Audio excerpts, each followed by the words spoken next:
منزل پانا تو بہت دور کی بات ہے، غرور میں رہوگے تو راستے بھی نہیں دیکھ پاؤگے۔ احساس زبردستی نہیں ڈالا جا سکتا، اگر یہ ممکن ہوتا تو اس دنیا میں کوئی مسئلہ ہی نہ ہوتا۔ برائی کی مثال ایسے ہے جیسے پہاڑ سے نیچے اترنا، ایک قدم اٹھاؤ تو باقی اٹھتے چلے جاتے ہیں، اور اچھائی کی مثال ایسے ہے جیسے پہاڑ پر چڑھنا، ہر قدم پچھلے قدم سے زیادہ مشکل مگر ہر قدم پر بلندی ملتی ہے۔ پریشانی میں مذاق اور خوشی میں طعنہ مت دو، کیونکہ اس سے رشتوں میں موجود محبت ختم ہو جاتی ہے۔ حضرت علی علیہ السلام۔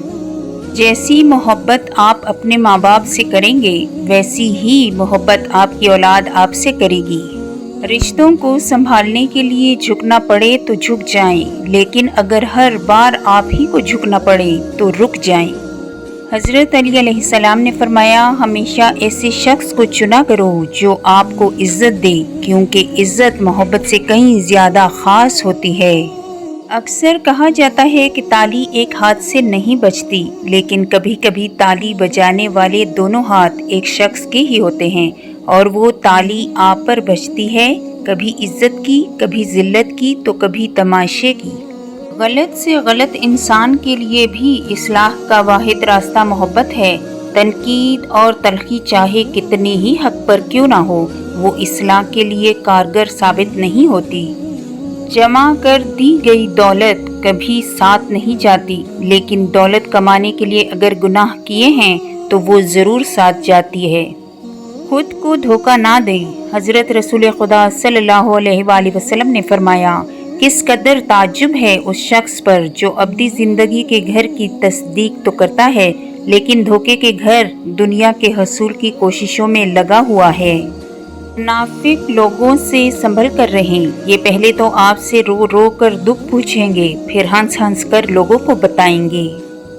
منافق کسی کا مخلص نہیں ہوتا۔ منافقوں کی زندگی صرف اپنے مفاد کے گرد گھومتی ہے، وہ کسی کے ساتھ بھی حقیقی طور پر مخلص نہیں۔ حضرت علی علیہ السلام نے فرمایا، تمام رشتوں میں سب سے کمزور رشتہ تمہارے جسم اور روح کا ہے، نہ جانے کس وقت اور کہاں ٹوٹ جائے۔ زندگی کو ایک امانت کی طرح گزارو، ایک نہ ایک دن یہ اپنے مالک کو واپس کرنی ہے۔ کتنے بھی بڑے اسکول یا کالج میں پڑھو، لیکن انسان بننے کے لیے قرآن پڑھنا ہی پڑے گا، بے شک۔ حضرت علی علیہ السلام نے فرمایا، دنیا بدترین ہوتی جا رہی ہے، برے لوگوں کی وجہ سے نہیں بلکہ اچھے لوگوں کی خاموشی کی وجہ سے۔ کفن بھی کیا چیز ہے، جس نے بنایا اس نے بیچ دیا، جس نے خریدا اس نے استعمال نہیں کیا، اور جس نے استعمال کیا اسے معلوم ہی نہیں۔